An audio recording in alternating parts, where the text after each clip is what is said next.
The United States Air Force produces roughly 1,350 new fighter pilots every year.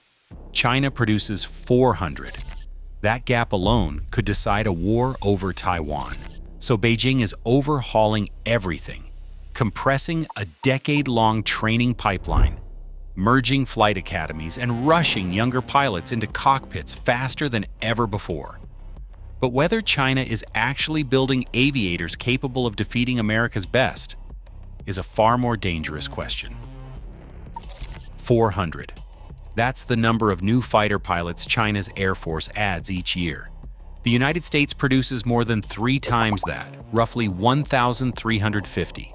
The gap isn't just a matter of pride or prestige. In a high-intensity conflict, those numbers translate directly into who can put more jets in the sky, who can absorb losses, and who can keep fighting when the first wave of pilots is gone. Chinese figure comes from open-source tallies at the 3 remaining flight academies, Harbin, Shijiazhuang, and Xi'an.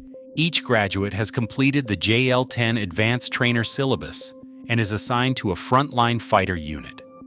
The U.S. count is drawn from official Air Force records, listing those who finish the full undergraduate pilot training course and receive a fighter assignment.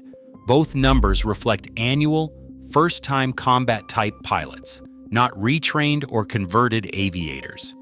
Disparity places a hard ceiling on China's ability to expand its modern air fleet. Every new J-10 or J-20 rolling off the assembly line needs a qualified pilot in the cockpit.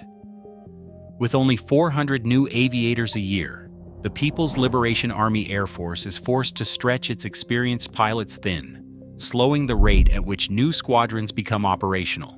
In contrast, the U.S. Air Force can fill out its wings, rotate crews, and keep units at full strength, even as older pilots retire or move to other roles.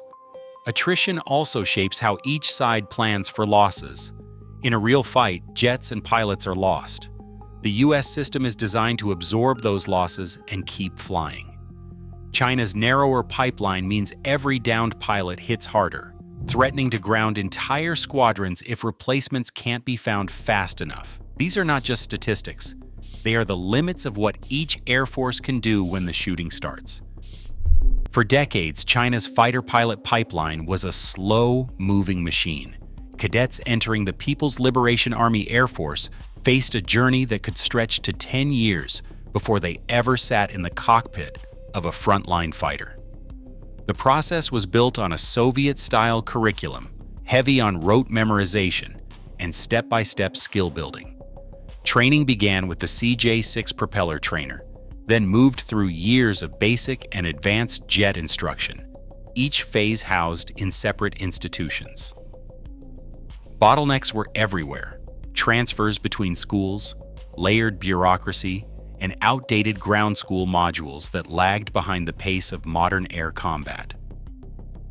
By the late 2000s, as new J-10 and J-20 rolled out of factories, PLAAF's pilot production simply couldn't keep up. In November 2011, the Central Military Commission issued the Outline of Military Training and Evaluation. The document did not mince words. It named the United States as the standard to meet and called for training, comparable to those of the U.S. Air Force. The outline demanded a shift: more electronic warfare, more night operations, and joint service exercises. This was not just a curriculum update. It was an admission that the old model could not deliver pilots ready for high-intensity conflict against a peer adversary. General Li Shangfu, then a rising figure in the PLA, summed up the urgency in a speech the following year. The PLAAF must be capable of fighting a full-spectrum, information-centric war. By 2014, the pipeline was cut to 7 years. Redundant coursework was eliminated. Simulator hours counted toward flight requirements, and basic and advanced phases were merged. The first tangible step away from the 10-year bottleneck had begun, setting the stage for even deeper reforms that would soon reshape the entire training ecosystem. 6 flight academies once dotted China's military map, each with its own fleet, instructors, and bureaucracy. In the early 2010s, that system was deemed too slow, too fractured, and too expensive for the pace of modern war. The answer was radical: cut the network in half. Harbin in the north, Shijiazhuang in the center, and Xi'an in the west became the new pillars of pilot production. The rest, Beijing, Chengdu, Lanzhou, were shuttered or absorbed. This consolidation was not just about closing campuses. It was a calculated move to concentrate resources, standardize instruction, and pool the most experienced instructors into elite training brigades. The budget told its own story: roughly 4.2 billion yuan, once spread thin across 6 academies, was redirected.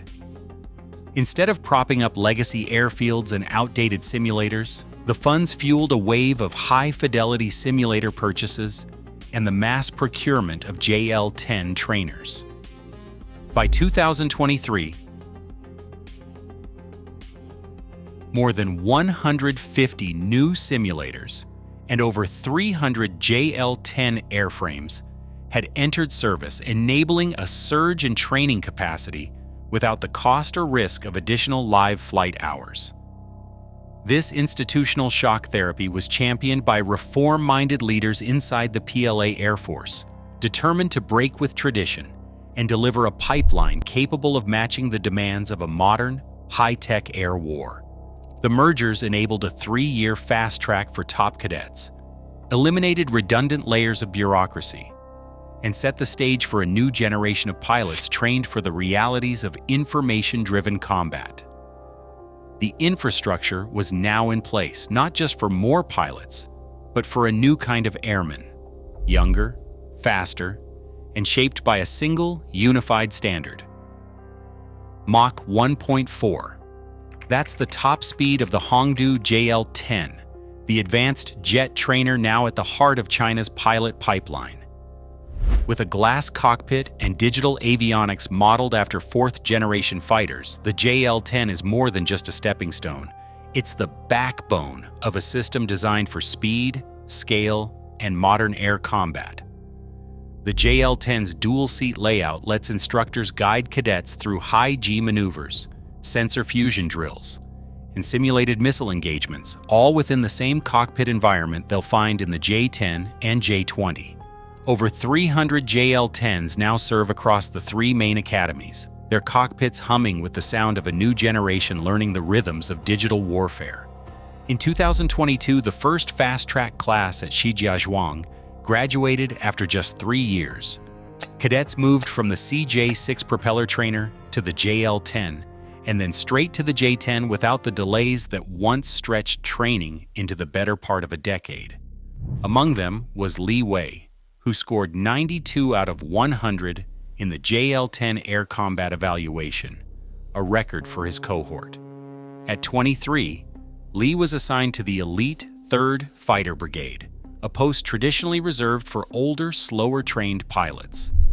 His journey from first solo flight to frontline assignment in under 36 months stands as proof that the pipeline can deliver.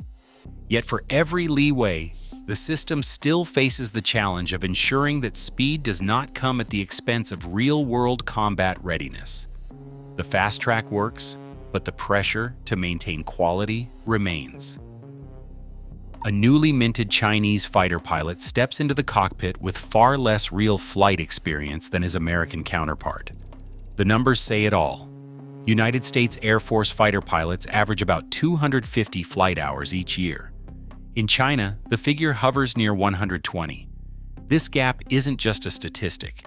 It shapes how well a pilot can handle the chaos of a real dogfight, how quickly they adapt to emergencies, and how deeply their skills are ingrained when the unexpected happens. The difference isn't only about hours in the air. It's also about the rhythm of training. The People's Liberation Army Air Force still runs on a fixed seasonal calendar. Training surges in the spring and summer, slows for maintenance mid-year, and peaks again in the fall for combat evaluations. Cadets move through the pipeline as a single cohort, starting and finishing together. with little chance to catch up if they fall behind, or to gain extra experience during lulls. In contrast, the United States model runs year-round, with new pilots cycling in and out of training units continuously. This keeps skills fresh and allows for constant replacement of losses or gaps. For China, the rigid structure means valuable months can slip by with cockpits empty and lessons delayed, limiting the very experience the reforms are meant to build. At Harbin Flight Academy, 1 in 5 cadets never makes it through the advanced phase. In 2020, the official washout rate stood at 20%, a figure that speaks to the unforgiving nature of China's accelerated pipeline. The reasons are rarely academic. Most failures come during high-G maneuver drills or under the psychological stress of simulated combat, where a split-second lapse can end a career. The Academy's own assessment warned that the push for speed risks, leaving behind those who can't adapt quickly enough to the new, compressed curriculum. Yet even among those who graduate, another challenge remains. In 2022, a white paper from the PLAAF's Internal Review Board flagged a persistent weakness. Pilots excel in scripted drills, but falter when the rules break down. During free-form air combat exercises, the gap between textbook proficiency and real-world improvisation becomes painfully clear. Colonel Zhang Wei, a senior instructor, has sounded the alarm. He describes a system where pilots are ready for the plan, but not for the chaos. His warning echoes in every after-action report. China's pipeline can produce pilots fast, but it cannot guarantee they will survive the first UN-scripted fight. With Beijing's 2030 goal of fielding 600 new fighter pilots each year, the clock is ticking. The reforms promise numbers, but the question of readiness, of true combat skill, remains unsettled. The stakes are not just about meeting quotas, but about whether China's next generation of fighter pilots will be prepared for the unpredictable battles that no syllabus can teach. Today, China fields 3 new fighter pilots for every 10 America produces. Modern jets and faster pipelines narrow the gap, but deep limits in doctrine and combat realism persist. In the high-stakes race for air dominance, numbers alone won't decide the future. Adaptation and readiness will. What's your take?